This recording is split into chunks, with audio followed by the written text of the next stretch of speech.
Students, आप सब कैसे हो। जैसा कि आप सभी को पता है कि जो नेगोशिएबल इंस्ट्रूमेंट एक्ट 1881 इसमें पार्टियां होती हैं, तो आपको स्टार्टिंग में पता है कि इन सभी पार्टियों के ये भी एक टाइप का क्या है, कॉन्टैक्ट है। ये क्या है, एक कॉन्टैक्ट है। तो इसमें कॉन्टैक्ट की मेन कंडीशन ये होती है ना, सभी पार्टियां क्या होनी चाहिए, कैपेसिटी ऑफ पार्टी। तो इसी टॉपिक को मैं आज आपके साथ डिस्कस करूंगी, capacity of a party to a negotiable instrument section 26। आप सभी को पता है कि नेगोशिएबल इंस्ट्रूमेंट में कौन कौन सी पार्टी होती है, तो उनकी क्या कैपेसिटी होनी चाहिए। ठीक है, ये हम डिस्कस कर लेते हैं। Section 26 negotiable instrument act 26। Every person capable of contacted, हर कोई पर्सन जो कॉन्टैक्ट कर सकता है वो नेगोशिएबल इंस्ट्रूमेंट की पार्टी बन सकता है। According to the law to which he is subject may bind himself and be bound by making, drawing, acceptance, endorsement, delivery and negotiable of a promissory note, bill of exchange और check. ठीक है, मतलब simple word मैं आपको ये कह दूं, जो हमने इंडियन कॉन्ट्रैक्ट एक्ट पढ़ा ना सबसे पहले 1872, उसका सेक्शन कौन सा पढ़ा, 11 पढ़ा। तो उस 11 के अकॉर्डिंग क्या एक कॉन्ट्रैक्ट के लिए क्या कैपेसिटी होनी चाहिए, वो माइनर नहीं होना चाहिए, वो क्या होना चाहिए, मेजर होना चाहिए। मतलब उसकी एज 18 साल से अबव होनी चाहिए। वो पर्सन क्या होना चाहिए, साउंड माइंड होना चाहिए। ठीक है, मतलब कि उसकी कैपेसिटी होनी चाहिए सभी टर्म्स एंड कंडीशन को क्या समझ पाए। A person not disqualified by any other law, और वो किसी भी लॉ के अंदर डिस्क्वालीफाइड नहीं होना चाहिए। ठीक है, तो आप समझ गए होंगे मैं आपको क्या कहना चाहती हूँ। A person competent to contact, मतलब कि वो पर्सन की कैपेसिटी होनी चाहिए, वो क्या करे, कॉन्टैक्ट करे। To incur liability as a party to a bill of exchange, promissory note, cheque is coextensive with the capacity to contact. ठीक है, तो आपको समझ के मतलब कि ज़्यादा डिटेल में नहीं चाहूँगी, क्योंकि हमने इंडियन कॉन्टैक्ट एक्ट 1872 पढ़ गया, सेक्शन 11 पढ़ गया। जो पार्टियाँ की कैपेसिटी ऑफ पार्टीज क्या होती हैं, वही पार्टियाँ नेगोशिएबल इंस्ट्रूमेंट में वही कैपेसिटी मानी जाएगी। ठीक है, तो फिर भी minor as a party to negotiable instrument under section 26। देखिए मैं आपको बोला ना कि माइनर बन सकता है, या देखना आप थोड़ा ध्यान से देखना। ए माइनर में ड्रॉ, इंडोर्स मतलब कि deliver, negotiate such instrument as to bind all the party except himself. मतलब कि वो क्या कर सकता है, इंडोर्स का मतलब कि वो पार्टी बन सकता है। ठीक है, और पर बाकियों को बाउंड कर सकता है, बाकियों की लाइबिलिटी राइट हो जाएगी, वो खुद नहीं फंसेगा। ठीक है, but the right of the minor under the instrument are not affected, मतलब कि उस पर कोई इफेक्ट नहीं पड़ेगा। But this instrument does not become void, पर ये वॉइड नहीं होगा इस बात पर कि वो माइनर है। ठीक है, कि मतलब माइनर सभी को, जो माइनर के द्वारा जो यदि नेगोशिएबल इंस्ट्रूमेंट एक्ट में नेगोशिएबल पार्टी आ जाती है, माइनर आ जाती है, तो वो माइनर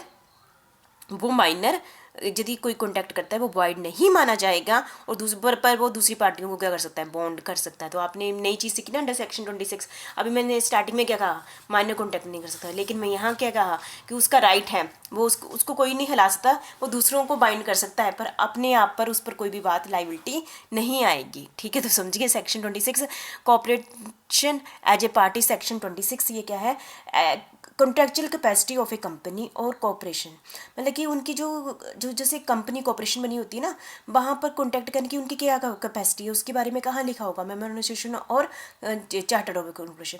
तो वहीं से पता चलेगा कि क्या पता चलेगा कि उनकी कैपेसिटी है कि नहीं है। ठीक है, तो आप समझ गए होंगे नेगोशिएबल इंस्ट्रूमेंट में depend upon the provision of its memorandum of association and charter of incorporation. वहाँ पर उनसे पता चलेगा कि उनकी कैपेसिटी है कॉन्टैक्ट करने की, नहीं है। Agent as a party under section 27 and 28, जैसे कि हमने एजेंसी कर लिया ना, तो आपको पता है कि एजेंट कॉन्टैक्ट किसके बिहाफ पर कर सकता है, प्रिंसिपल के बिहाफ पर कर सकता है, यदि एजेंट ने अपना कार्य अपने जो कैपेसिटी के अंदर किया है। ठीक है, तो यदि agent as a party negotiable instrument की बन सकती है। Every person capable of binding himself और being bound as mentioned in section 26 may so bind himself और be bound by duly authorise agent acting in his name. तो आप समझ गए होंगे, एजेंट आपने डिटेल में कर लिया है ना, तो आप समझ गए होंगे कि एजेंट भी क्या बन सकती है, पार्टी बन सकती है।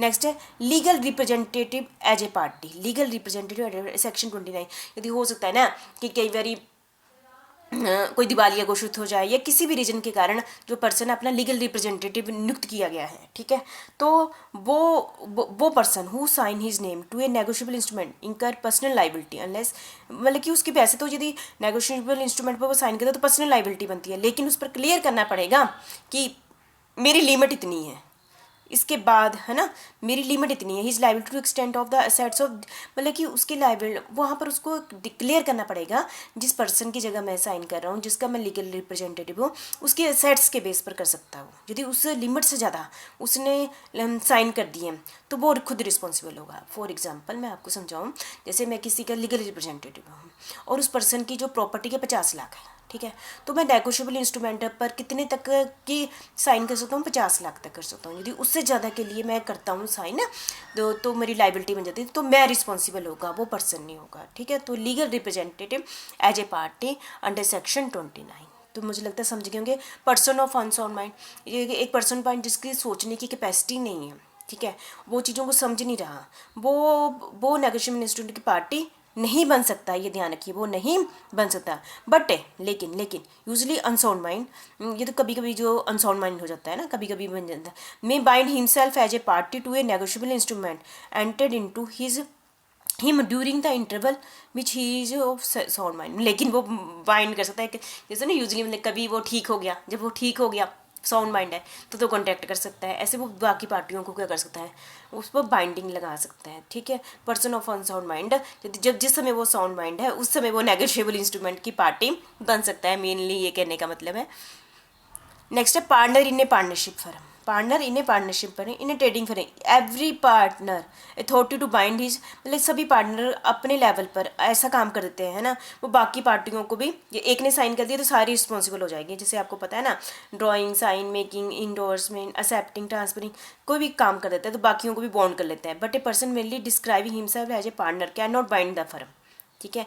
The partner of non transferring firm has no such implied authority.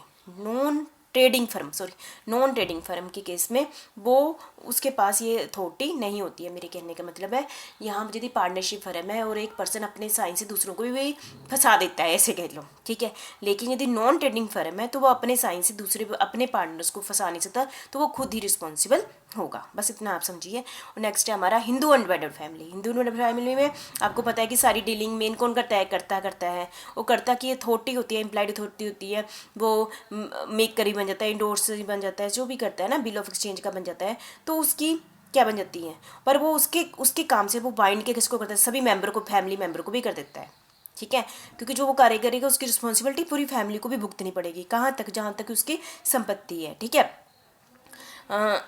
लेकिन ध्यान रखना, minor member shall not be personally liable. Minor member है ना, वो minor member shall not be personally liable, ये मेन पॉइंट है ये इसमें, ठीक है। आपको पता है हिंदू इंडिविजुअल फैमिली होते हैं, इसमें सारी डीलिंग करता है, यदि करता ने ऐसे लाइबिलिटी राइज कर दी तो सारे मेंबरों को वो बाइंड कर देगा। बाइंड का मतलब सभी को उसका अपने साथ ले लेगा, लेकिन वो माइनर की पर्सनल जो प्रॉपर्टी होगी उसको नहीं बाइंड कर सकता, ठीक है। तो अभी हमने ये चैप्टर कंप्लीट कर लिया। इसमें मैंने आपको क्या कराया, कैपेसिटी ऑफ पार्टी, सिंपल जो आपने इंडियन कॉन्टैक्ट एक्ट 1872 में कर लिया है वही पॉइंट्स है इसमें। बस हमने क्या, माइनर बन सकता है लेकिन वो अपने आप को बाइंड नहीं कर सकता, बाकियों को पंगा डाल सकता है, और ठीक है एजेंट कर सकता है, लीगल रिप्रेजेंटेटिव भी कर सकता है, लेकिन कहाँ तक, जहाँ तक जिस पर्सन का वो लीगल रिप्रेजेंटेटिव बनाया है उसकी प्रॉपर्टी तक, ठीक है, उसके बाद के लिए वो खुद रिस्पॉन्सिबल होगा। अनसाउंड माइंड नहीं कर सकता, लेकिन वो कभी कभी साउंड माइंड है तो बाइंड कर सकता है, ठीक है। पार्टनर नहीं, पार्टनरशिप एक पार्टनर सभी को भी अब पंगे में डाल सकता है, ठीक है, मतलब कि मैं ऐसे ही बोल रही हूँ। हिंदू मराठी फैमिली के केस में कर्ता सभी को बाइंड कर सकता है पर माइनर की पर्सनल प्रॉपर्टी को नहीं कर सकता, ठीक है। Thank you very much.